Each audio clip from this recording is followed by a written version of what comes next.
following program is a presentation of the Options Insider Radio Network.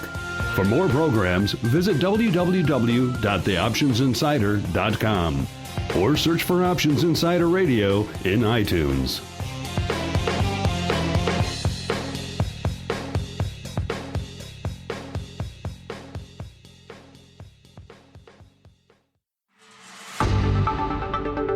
It's time for Volatility Views, the premier radio program for volatility traders.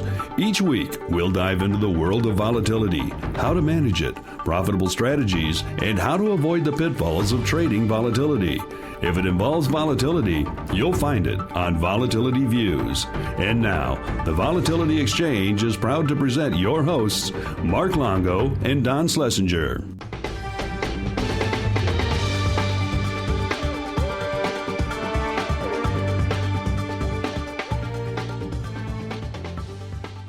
All right, and welcome back to Volatility Views, your weekly source for all things volatility related. My name is Mark Longo from the OptionsInsider.com, as well as the old Options Insider Radio Network. And joining me, as always, is the very lovely Vanna White, a.k.a. Don Schlesinger from the Volatility Exchange. Don, welcome back to the program, sir. And may I say your clapping style rivals even that of Vanna herself. I've been called many things in my day, but lovely usually isn't one of them. So thank you for that, and it's always great to be here. We always attempt to add a new descriptor to you every week, Don, just to mix it up for our guests. And when it comes to descriptors, there just simply aren't enough for our other co-host here on the program, good old Mark Sebastian from OptionPit.com. Mr. Sebastian, welcome back to the program as well. Hey, buddy boy, how you doing? How's my two favorite men? Well, we're doing quite well, thank you. Thank you for that, sir. Don, it's good to hear the sound of your voice. It's like music to me. It's been a while, hasn't it? Your voice is like Mozart to me. Well, first I call him lovely, then you say his voice is like Mozart. So Don is reeling in the compliments today. Yeah, this is a tough afternoon for me. I know. He's going to have a big head going into our volatility review segment, to say the least. I know.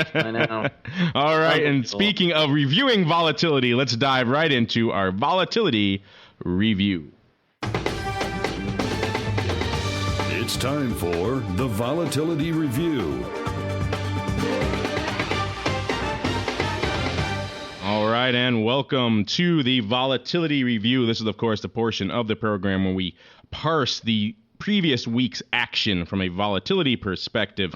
And Mark, you weren't on the last show, so you missed out on our interesting conversation on volatility. And it's funny, no sooner did we pontificate on last week's show that perhaps the VIX is going to be range-bound for a little while, and perhaps we might see these levels of 14 to upper 17s in the VIX cash for a while. And who knows, perhaps we might even be discussing these same levels coming up towards the end of the summer. No sooner was the editing wasn't even done on the show yet, and the VIX had exploded to the upside, given all the movements we saw last week. So our prediction of a range-bound VIX didn't last very long. Yeah.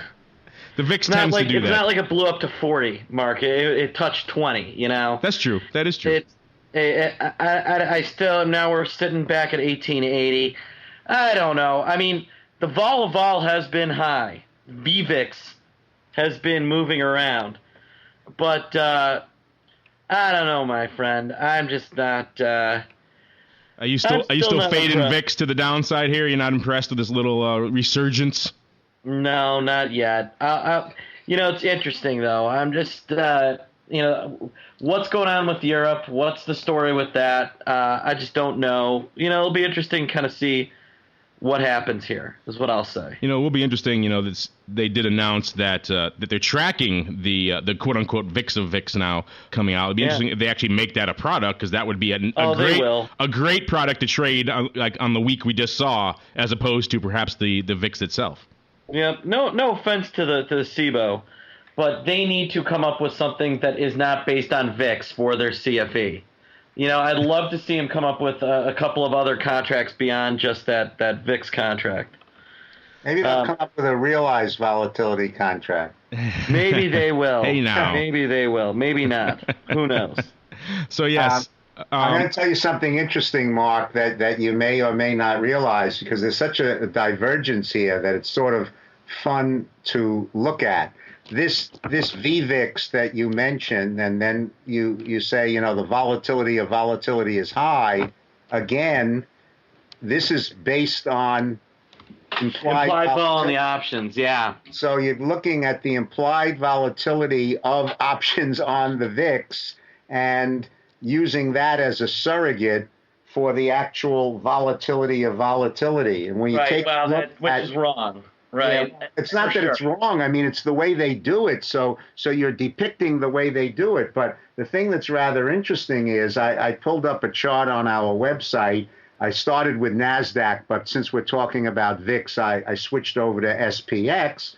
And when you look at 1 month volatility of volatility, the historical average, and now, we're going back to as much data as we have, so going back a really, really long time, is 93. That's 1 month vol for the S&P. That's the average. Wow.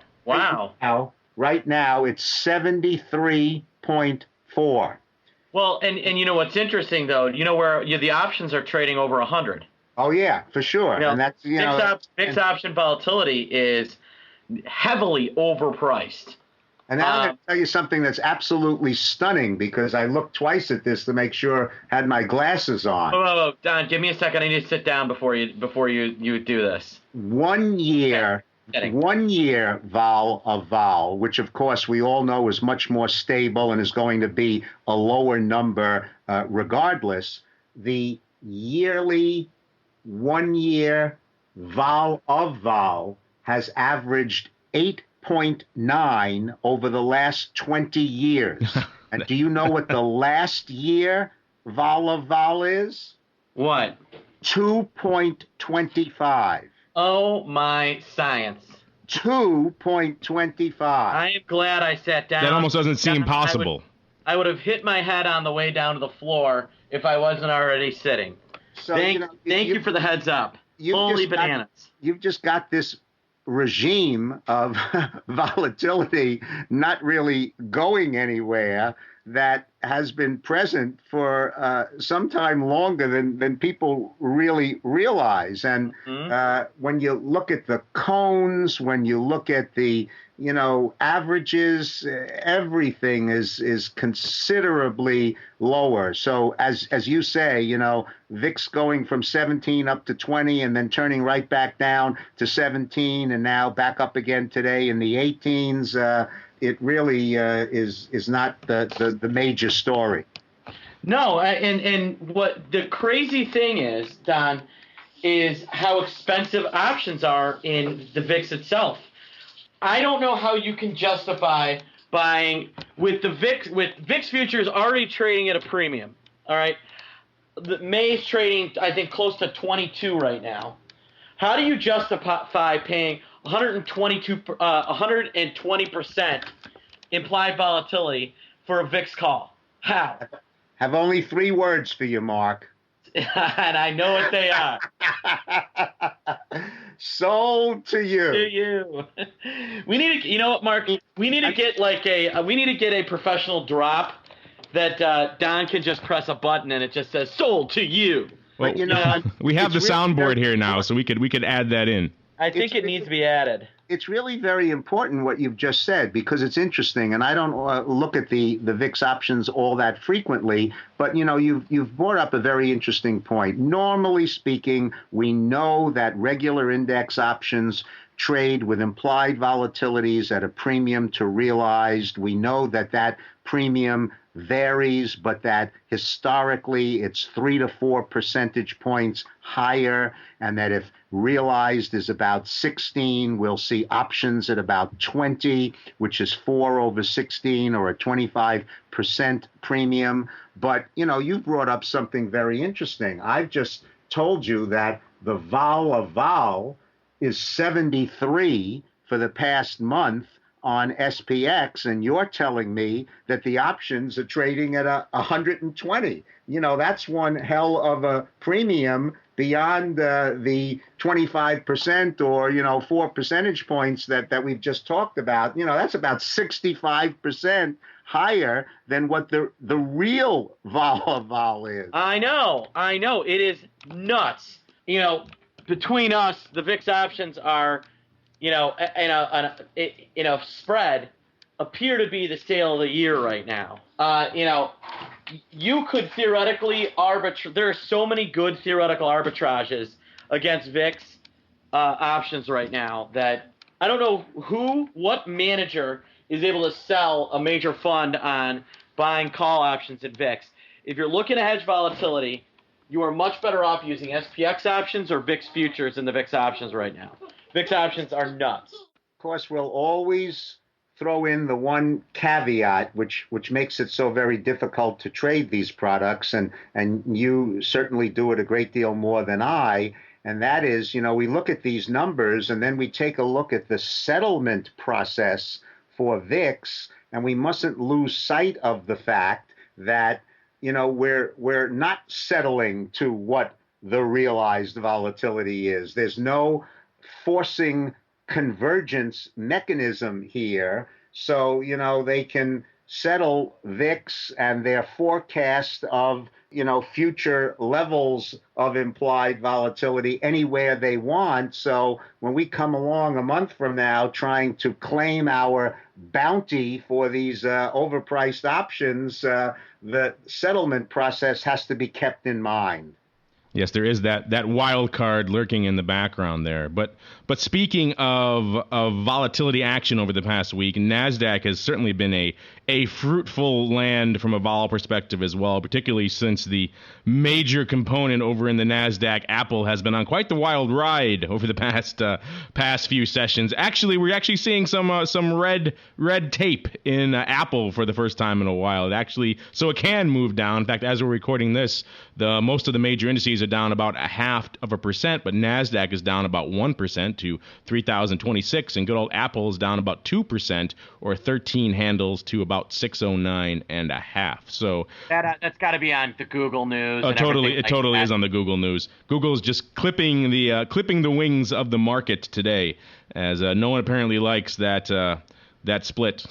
No, what they don't like is I'm teasing cost per click. Yeah, got smoked again. So there was a cost per share to Google because of the cost per click. But really, if you look at Google, it just gave away the last 2 days of what it had made, and maybe a touch more. But Google still had a nice run. There are crazy people wetting at the beak to buy Apple when it gets to 600. I now know that Apple is officially at a top, Mark and Don, and I'll tell you why. All right? Is your grandmother loading up on Apple? Worse. One of my clients is a hedge fund trader. His girlfriend was talking to a woman who has their entire kid's college savings in Apple. Oh, great. And the girlfriend said, "Don't you think you want some diversification? Isn't that dangerous?" And the woman said, "Apple only goes up." Maybe you want to call that woman and just describe a put option to her. Yeah, Don, what do you think? What do you think about that one? That's terribly scary, and as you said, that's usually the time to run for the hills. Yeah, we've been joking that Apple has been top heavy for quite a while, and sure, it has done nothing but go up. So that woman has been proven right in the short term. But right about it now, we'll see. We'll see where the rubber hits the road, or if the zealots just come out once it breaks 600 again and just buy. You're talking about upside premium in the VIX. Apple has long had a irrational exuberance to their upside call skew. Just people keep buying those things regardless of price, regardless of vol, and I'm sure that's not going to go away anytime soon. So Don, how are those vol cones that you love to watch so much? How are we looking in the NASDAQ vol cone land right now? Well, I think using NASDAQ as a surrogate for index equity levels, and whether it's VIX and S&P or it's the NASDAQ 100, again, we're really at historical low levels. When we take a look at the 3-month levels of volatility, where we're looking in the high 11s at about 11.9, the last 3 months of realized volatility. And when you take a look at the cones, the absolute minimum over the last 10 years for 3-month volatility, the lowest recorded 3-month period in 10 years was 11.2. So we are not only in the 90th percentile, but we don't do the gradations. We're probably like in the 97th percentile in terms of how low those particular readings are. And you find the same thing when you go to 1-month levels, that the 10th percentile, if you will, only 10% or lower. That level is 12.3, and we're sitting right now with 1-month volatility at 12.4 in NASDAQ. So again, all of these levels on a kind of a cone or a percentile basis are well in the lowest 10% of historical volatility. Just crazy stuff unfolding across the board here in volatility land. But that is going to do it for our volatility review. And now we're going to dive right into our volatility viewpoint segment. Now it's time to discuss volatility and volatility trading strategies on Volatility Viewpoint.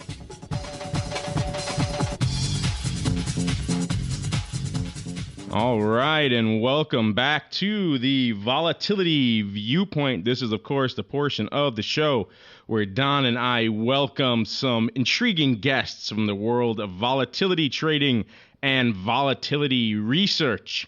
And this week marks a first on the Volatility Views program, where we're bringing on a few people to discuss a master's thesis, and a very intriguing master's thesis called Pricing of Variance and Volatility Swaps in a Stochastic Volatility and Jump Framework. So we're pleased to welcome on the authors of that thesis, Thomas Thorsen and Emil Stamp. Thomas and Emil, welcome to the program.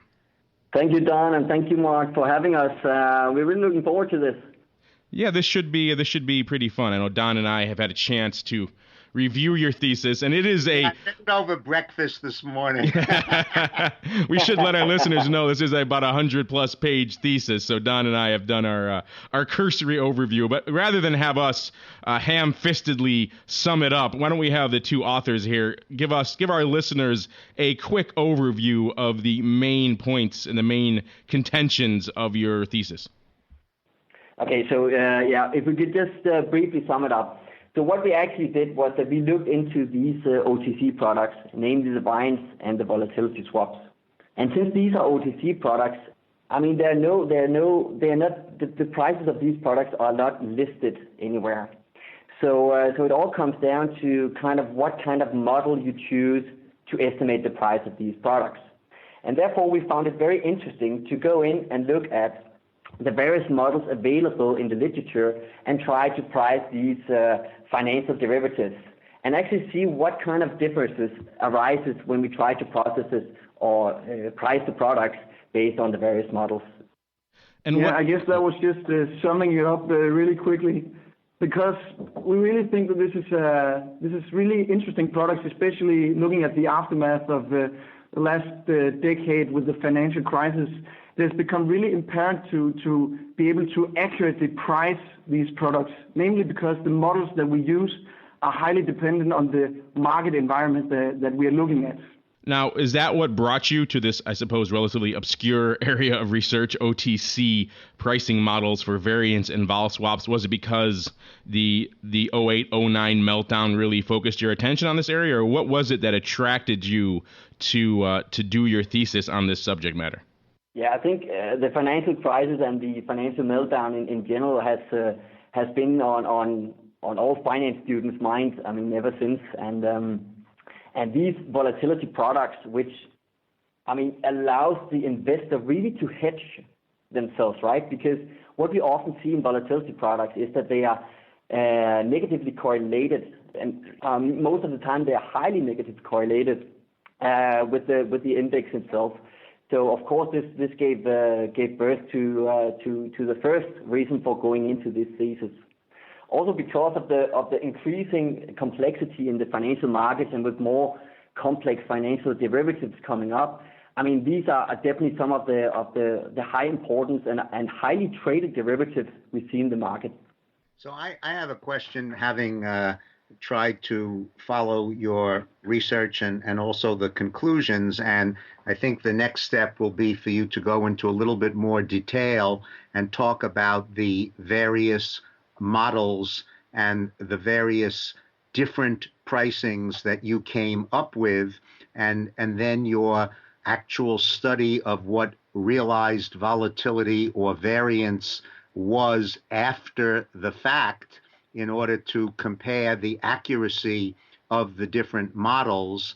And after you've done that, I'll have a follow-up question that will deal with your thoughts on how accurate these models might be, not just for forecasting what realized volatility would be, but actually for comparing to what a real world pricing of a vol swap or a variance swap would be if you had access to such empirical data.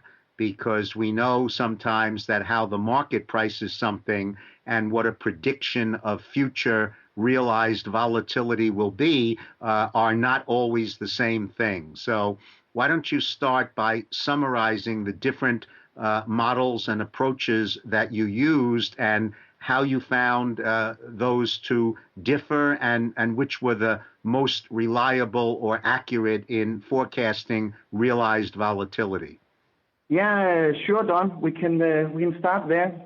Well, looking into the pricing issue of determining how to set a price on, for example, a variance swap, what we need to do is when we talk about setting a price for a variance swap, we are of course talking about setting the fair strike that when we strike the swap, then it will be at a zero net present value, meaning that there will be no advantage to any sides of the deal.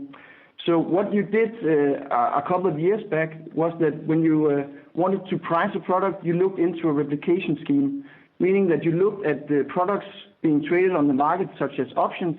You composed a portfolio replicating, in this instance, the realized volatility, and then the price of that portfolio would be the actual price. But because of the fact that you cannot obtain a pure replication due to the limited amount of products being traded every day, and the fact that such a strategy would be too expensive in terms of continuously rebalancing it, then you would have to look at a model approach instead. So, and this was the focus of our thesis. So looking into taking a model approach to price these swaps, what you need to do is to find a model that best fits the reality, meaning that we need to find a model that can replicate the behavior of the underlying that the swap is written on. And the first step in doing that, the first criteria is that we need to fit the model to the data on which we have to calibrate the model to market data. We have two kinds of models in this case. We have models looking at taking a backward look, meaning they are based on historical data, and then we have the models that are based on a forward-looking view, meaning the option-based models, which was the main focus of our thesis. When you have fitted the models to the market data, the next step is that you need to price the swaps and then evaluate how are these prices comparing to the actual market prices. And this is, of course, where we have the main task in front of us. So if we split it like in the price-based approach and the option-based approach, then within the price-based approach, by looking at the historical data, we used a common GARCH 1.1 model. And this is the most commonly used GARCH model.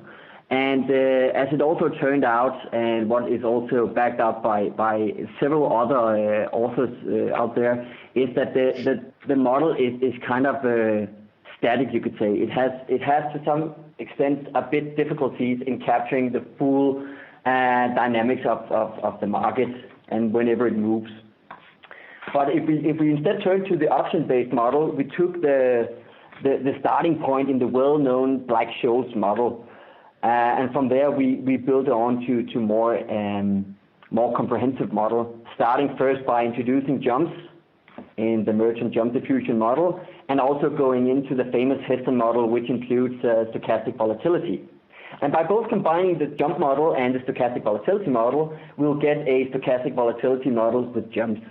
So what we did was that we had the SVJ model and the SVJJ model, where the latter is considering a jump both in the underlying itself, but also in the volatility process. And the last one, the most comprehensive one, which is the SVJJ model, is actually the model that, I mean, from a pure logical perspective, makes most sense. It has the stochastic volatility, so it allows for volatility clustering, which is a common feature seen in many index and equities. But it also allows for options or for the underlying itself to jump. And when you see a jump in the underlying, you would also expect to see a jump in the volatility process itself. So from a pure logical perspective, the SVJJ model makes most sense. Having said that, coming to the calibration of these models, of course, the gain dynamics and the gain flexibility and complexity of the model, it comes at a price.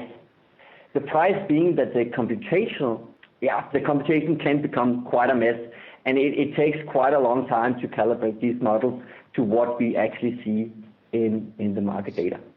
Yeah, and just elaborating a bit on that also is that when calibrating the more complex model, we typically encounter the issue of instability. Because what we did was that we calibrated over a 1-year period where we calibrated the models each day to be able to do a comparison over time. And the model parameters, and especially the complex models, showed to be very unstable, meaning that there has to be a lot of attention on this issue when choosing the calibration method. But turning from the model calibration and looking more at the results in terms of the prices that we actually computed, we found, as Emil just touched upon, that the most complex models were also the ones that priced most accurately.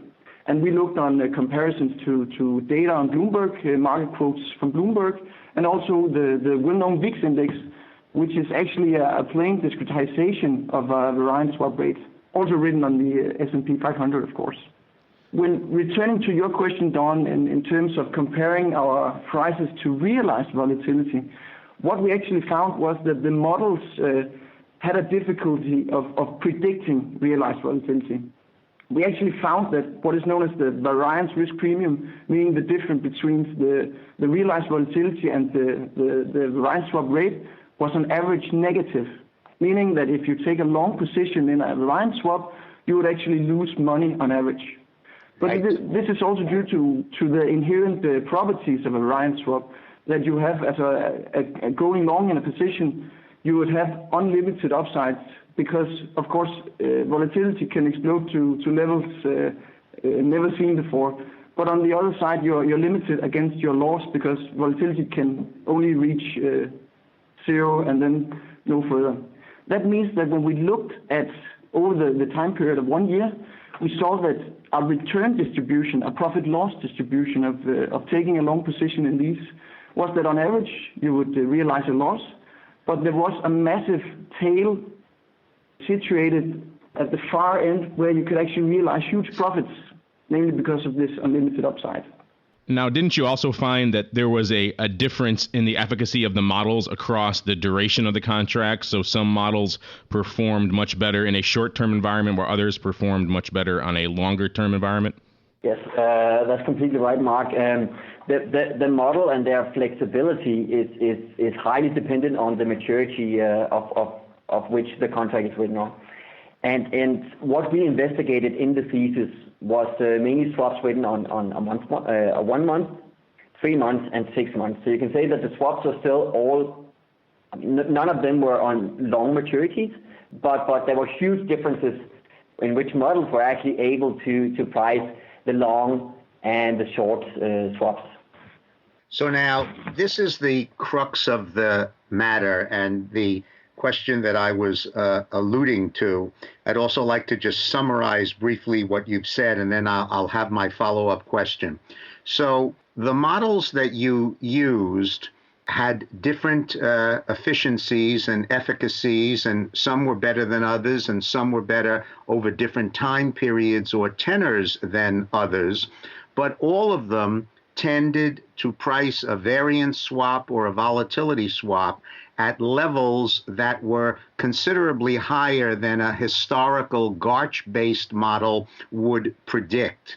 Now, having said that, when you actually compared the options-based models to what future volatility, actual realized volatility, turned out to be, it wasn't surprising that, in fact, especially over the short term, the GARCH model, based on historical levels, actually more closely replicated future realized volatility than the options models did. But this is consistent with that risk premium that is inherent when we would trade, for example, an at-the-money options straddle, and we would notice that on average, the implied volatility of the options was 3 or 4 points higher historically than what realized volatility actually turned out to be. So I think that's a fair summary of your findings. But so now I have my follow-up question that I think is the important one. If you were to try to forecast the pricing of a volatility swap or a variance swap in the real world, and if the empirical data is rather lacking, especially for volatility swaps, and it's rather spotty at best, would your conclusion therefore be that despite the ability of the GARCH model to actually be a closer fit to realized volatility than these other models, that if you were a trader and you were trying to replicate actual real market prices, you would rely on your options-based models to come up with the best forecast as to what you would expect to see in the marketplace? Yeah, I think,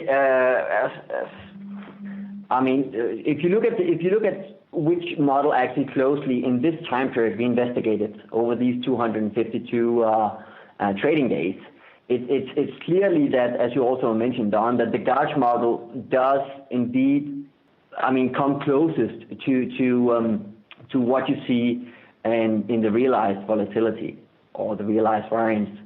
But the option-based models are far more flexible and much more dynamic. For instance, which you will also see in our when we try to look at how they perform based on the market rates, which are seen in the market from Bloomberg. Especially looking for the GARCH model at short maturities, for example, the swaps we priced at 1 month and 3 months, the GARCH-based model proved superior. But when expanding the period to look at the 6-month swap, the GARCH model actually performed really badly. And it was actually the stochastic volatility model, which was option-based, that actually came out superior in this case. So I would say it kind of depends on where you're looking on the tenure curve. And you know what? That doesn't really surprise me because, I've often made the analogy of attempting to forecast the weather or temperatures going forward. And when we rely on near historical data and readings that are fairly recent, we get fairly accurate forecasts for temperatures and for weather that will be coming up in the near term. And as soon as we try to take that out 6 months or a year, we find that it becomes increasingly more difficult to try to predict something as variable as the weather when we start straying from the current time period and starting to look forward 6 months, 9 months, or a year, where we really have a tough time doing that. And interestingly enough, I think a similar type of analogy starts to hold for volatility, where the historically based forecasts start to lose a great deal of their efficiency as you go farther out in time. Yes, Don. I think it's a great analogy actually, and I think you hit it right on the spot. And also, if you look at the starting point for a process, what we call V0, or the variance at the time today, that we can estimate based on 5 years data, or we can estimate it based on 1 month of data. And if we use a 1 month of data, I mean, we will be at the level most currently seen in the market, and we will fit it much more closely. Whereas if we use an average of the last 5 years, it will be a much more static over time. A follow-up question that I have is that, as you know, at the Volatility Exchange, we're extremely interested in realized volatility and in our vol contract futures that, in fact, will behave and be priced very similarly to a volatility swap.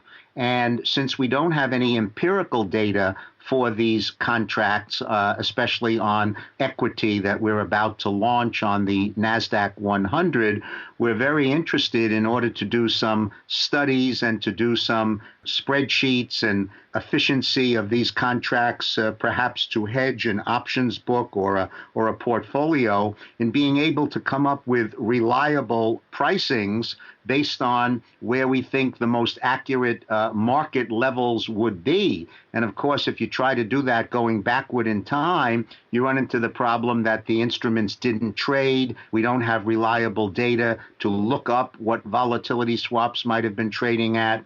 So I wondered what your findings would be in going from your variance swaps to hypothetical or theoretical volatility swap instruments, and what kind of adjustments you made to the process in order to move from variance to volatility, because that can be somewhat challenging.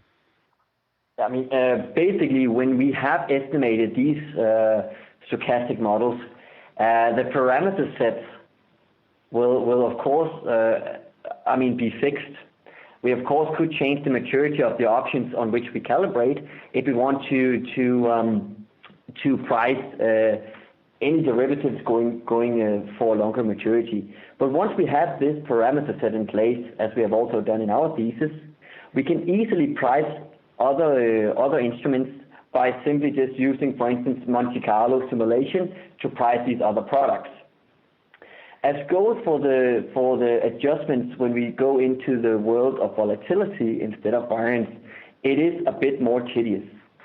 This is also what we find in our thesis, that going into the volatility products can show out a bit more tedious. But when we simulate the path, we can still do it using the kind of the same framework as we did with the variance products. Yeah, because what Emil is touching on here is actually the way we went about pricing the two types of products. And for variance swaps, there exists a wide range of closed form solutions.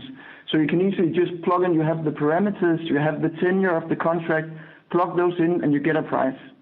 In terms of the volatility products, this is not the case because of the square root function, namely because volatility is the square root of variance.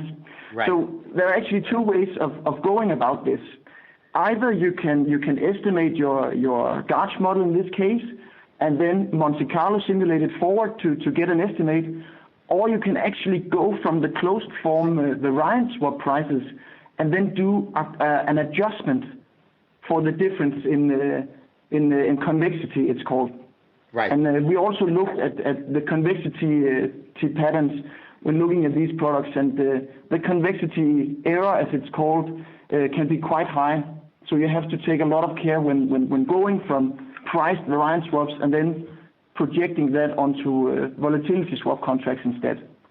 And that convexity adjustment itself, as I understand it, actually can be somewhat tricky to establish, because if I'm not mistaken, it actually has a component that comprises the variance of the variance, or the volatility of volatility, and just how variable the variance is at the particular moment. So again, I guess my question to you is, if we were to come to you today and say, we'd like you to try to furnish for us the best guesses or the best estimates historically going back in time, given a certain market environment, given certain options prices, tell us what you think a volatility swap,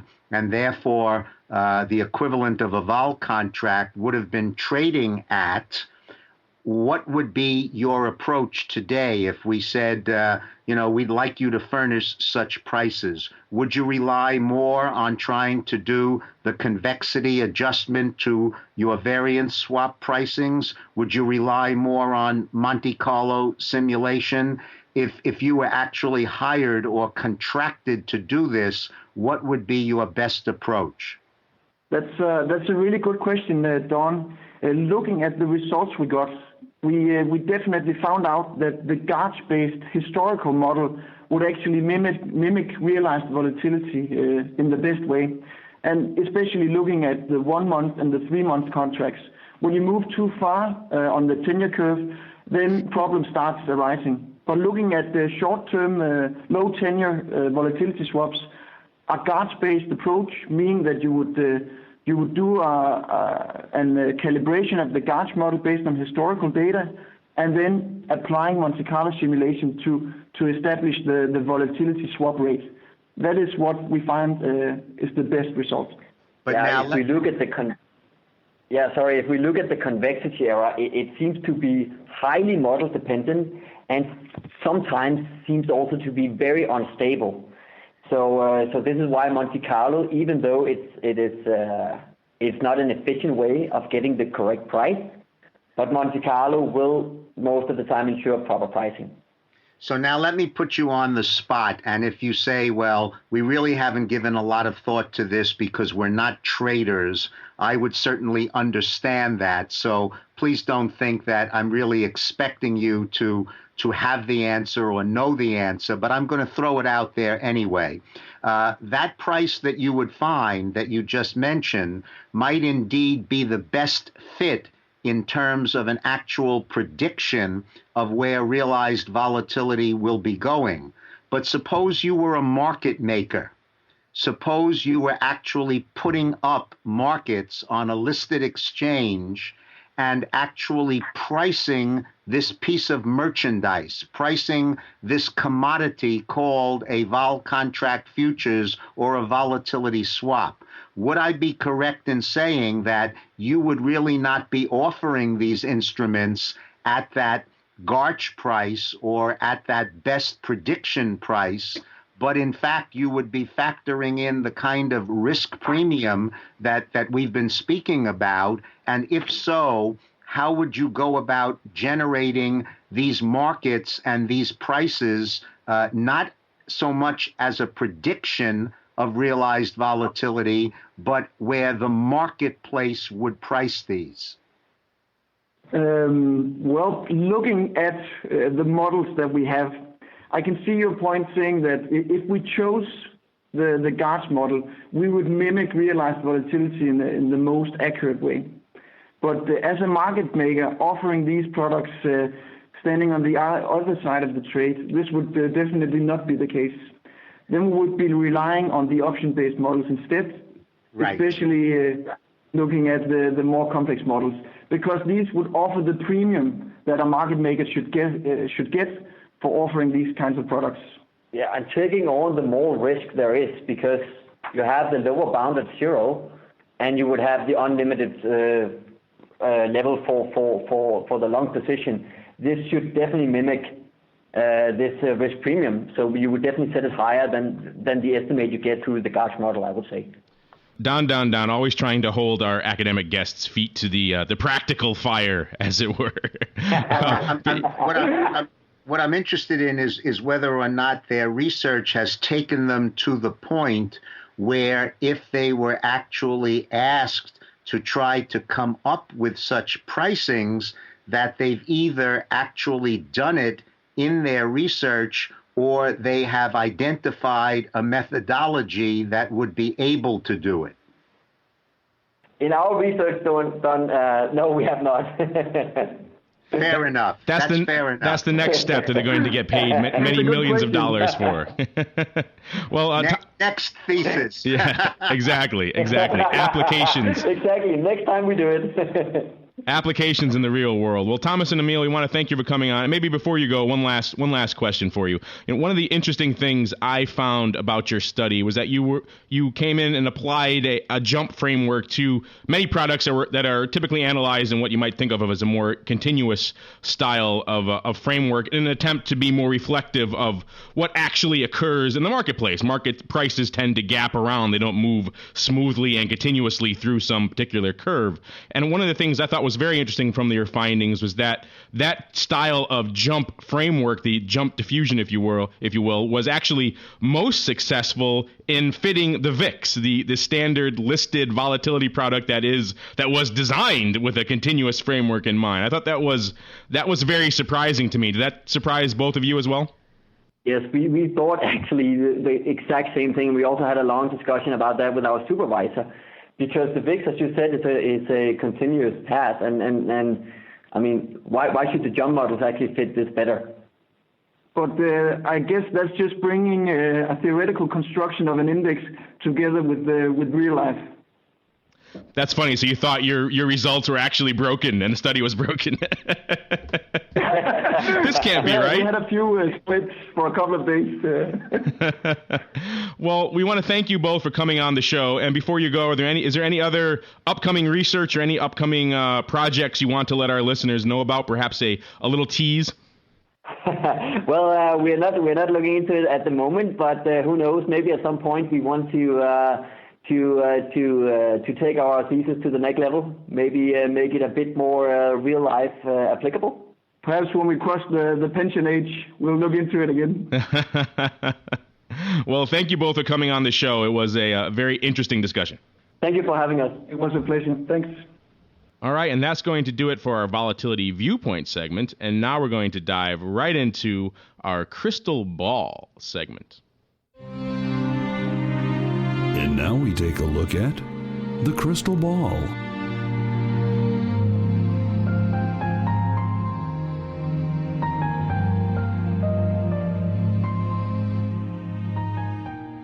That gentle, soothing, and somewhat haunting music means it's time once again for the crystal ball. This is, of course, the portion of the show where we peer into the murky ether of the future and attempt to see what the Vol gods hold in store for us, and hopefully our predictions will last a little longer than they did last week. Yeah, that music sounds hilarious. It's like... it's like from a French silent film where the couple is breaking up or something. Exactly. Like that. It's like a French silent black and white. It's how I feel every time we hang up here and I don't get to talk to Don for 1 week. It is a sad time. They won the Academy Award. That's the artist. Mark's getting arty. Gosh. What a bunch of junk that is. Welcome to the like Vol being Reviews Trader of the movie Year review for section. For staying in cash for a year. Tell us how you really think about black and white films, sir. It's silent and black and white. Yeah, great stuff. Yes, I believe that theme is actually called Ennui. So there you go. Mm-hmm. A joke for the Scrabble players out there. It's sold to you. Sold to you. Speaking of selling to me, are you still selling? We're talking about all the irrational exuberance there in the volatility review section. Are you still with both fists selling premium to anyone who's willing to buy these crazy, perhaps irrationally exuberant levels, let's say in the VIX? Yeah, I think that the VIX is oversold. I'd be shorting it here, or overbought. I'd be shorting it here. I like the market to stay at or around where it is. So that's what I think. And just to reiterate, you're buying nothing but upside calls in the VIX these days because you think they're fairly undervalued. Size, if you're paying attention. Size upside calls for Mark Sebastian listeners. Put it down in your books. Totally. Yeah, I'm a big buyer of VIX calls. Buy them, buy them, buy them. No, sold to you, Mark. Sold to you. And Don, Mark is obviously a heavy seller of premium in the VIX and some of these other indices right now. Are you following suit as well? Do you think this is just irrational exuberance across the board? There's the time-honored problem of the perception and the reality. We've been sitting at these low levels of volatility for a very long time, and there's a segment of the marketplace that says, that can't last. And so priced into these implied volatility levels are that forecast down the road for higher levels. And I'm not going to be sarcastic or say that, I think it's wrong, because it very well may not be wrong. But it's just too tempting when you see these kinds of levels and the dislocation that you have from what the reality is and has been for many months now, to simply just say, okay, next month is going to be different. I'm just not smart enough to say that. So I keep selling it, and one day you're going to be wrong, but you've been right for an awfully long time. I don't know, Don. I look forward to hearing you unleash some sarcasm here on the show. I think it'd be pretty interesting. Me? A lot of our listeners, I think, would find that pretty amusing. All right, that is going to do it for the Crystal Ball segment. That's also going to do it for this episode of Volatility Views. Say it ain't so, Don. Another episode has come to a close. But before we go, as usual, we want to take a peek behind the curtain over at volex.us and see what Norm and the boys have in store for us this week. So, Don, any new or interesting developments over on the old Volex website? And by the way, I had a chance after last week's show to peruse the new radio section, and it is fantastic. I love the way you guys have broken it out by guest and by subject matter. It's really a fantastic way to get into the show. If you are a newcomer to the show, by all means, surf on over to the Volex website. You can pick your guests and your topics and stream them all from there, or you can just dive in and take the whole feed down over at iTunes, whatever your preference may be. Well, thanks, Mark. Norm's doing a wonderful job with the site. And by the way, we actually incorporated a suggestion of yours, because when you were telling listeners where they can find the radio shows, not only on your site, but on the Volex site, you mentioned that it's not right up there in front on the menu, that you have to go into the news section and then find Volex on the radio. And I kind of discussed that with Bob and Norm and said, I don't know if this is always considered as news. It might better belong in the resources section, where we have the volatility library and where we have our volatility links and our partners. And so they agreed with me, and now Volex on the radio can be found not only in the drop-down menu where it says news, but also in the resources section, which might seem a little bit more logical to people as well. So we'll try to make it a little easier for everybody to find us. There's even a third way, Don, that I've just discovered. If you go onto the homepage here and you see the link to our press release when we launched the show last year, you click on that right on the homepage. Right at the top of that release, you can see episodes can be found at Volex on the radio there as well. So that might even be faster. That's just 2 clicks. So there you go. You hear that, guys? There's no excuse for not finding us. Exactly. 3 different ways to find the radio stuff, as well as all the other interesting stuff going on over at volex.us. Anything else interesting in the website land these days, Don? Just want to mention our partners and friends at the London Financial Studies Group and our friend Simon Ackham, who was on the show. They are doing that fantastic seminar over 3 days, May the 14th through the 16th in New York City, a volatility workshop titled Trading and Managing Risk. You can see the seminar, you can see the topics. There's a wealth of material. It's going to be a really spectacular event. So for any of our listeners who are in the New York area at that time, or even if you're close by and feel that it's worthwhile to come in to get that kind of training, go to our Volex announcements, go onto the site and take a look at this upcoming seminar. Yes, we should also remind listeners that the VolX indices and data are all available on Bloomberg now. I know we've talked about that a while ago in the past, but just to remind some of our new listeners that they are available on the old Bloomberg terminal.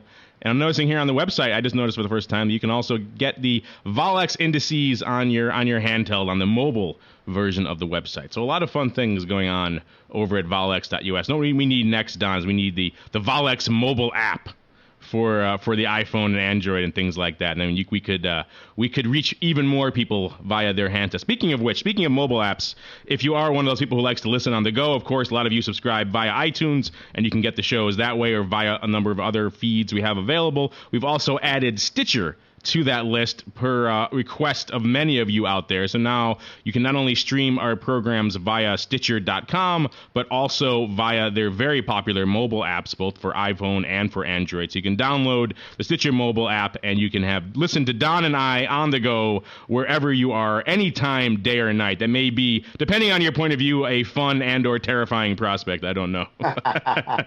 So Don... Good thing. Yeah, exactly. Too much of a good thing. So, Don, there is no shortage of ways to interact with us and listen to the show. And speaking of interaction, by all means, surf on over to volx.us. If you have any questions for us, you can email them to info@volx.us or at questions@theoptionsinsider.com, where you can post a question in our forum, as many of you have done in the past. Of course, we've been very busy with a number of fantastic guests, so we haven't had a chance to get into the old mailbag, but we'll crack it open again very soon in the near future. So if you have some questions, by all means, send those over to us. And if they're interesting, we might just answer them on the air. And of course, we also are joined here by one Mark Sebastian. Mr. Sebastian, what is coming up over in the land of optionpit.com? Free webinar on Wednesday.